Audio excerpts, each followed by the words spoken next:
তুমি না হয় তারই গল্প হও, যে তোমার পৃষ্ঠায় লিখতে চায়। আমি না হয় পড়ব সেই বই, কোনো এক বইমেলায়, যেখানে প্রকাশিত হবে সেই বই, মনের মাধুরী মিশিয়ে লিখবে সেই লেখক। শুভকামনা রইল তোমার প্রতি। তুমি না হয় তারই গল্প হও, যে তোমার পৃষ্ঠায় লিখতে চায়। আমি না হয় পড়ব সেই বই, কোনো এক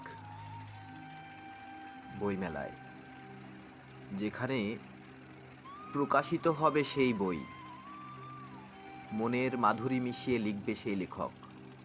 শুভকামনা রইল তোমার প্রতি।